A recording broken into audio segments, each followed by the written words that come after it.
India மேல கோவப்பட்டுச்சுன்னா என்ன நடக்கும் அப்படிங்கிறத நம்ம பார்த்துக்கலாமா? இப்போ கூட ஆபரேஷன் சிந்தூர்ல S-400 மிசைல் டிஃபென்ஸ் சிஸ்டத்தை வச்சு இந்த ட்ரோன்ஸ் எல்லாம் தாக்குனாங்க அப்படின்னு சொல்லிட்டு ஒரு ஃபயர் விட்டுட்டு இருந்தோம்ல, அது ரஷ்யன் ப்ராடக்ட் தான் அது.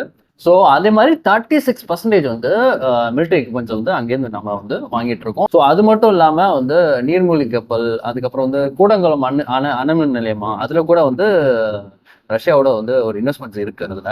ஸோ இது எல்லாமே நமக்கு எங்க பாதிப்பு ஏற்படுத்த போதும், இதெல்லாம் பாதிப்புகள் ஏற்படுறதுக்கான வாய்ப்புகள் இருக்கு. இன்கேஸ் நம்ம ஸ்டாப் பண்ணோம் அப்படின்னா, இன்கேஸ் நமக்கு அகைன் நமக்கு எல்லா பிரச்சனையும் வந்துச்சுன்னு வைங்களேன், பாகிஸ்தான் கூட அதுல யார் நிற்பா, யூஎஸ் நிற்குமா அப்படின்னு பார்த்தா கண்டிப்பா சான்ஸ் வாய்ப்புகள் ரொம்ப கம்மி.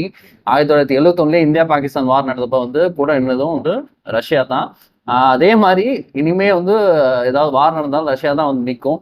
அப்படி இன்கேஸ் இது ரஷ்யா கோபமாகி ஓகே இவங்க ஆயில் ரஷ்யா யூஎஸ்ஏ பேச்சு கேட்டு நம்ம கிட்ட ஆயில் வாங்கல அப்படின்னு சைனா கூட அவங்க கூட்டு சேர்ந்துட்டாங்க அப்படின்னா நமக்கு இன்னும் ஒரு பெரிய ட்ரபுள் தான் ஆக்சுவலி.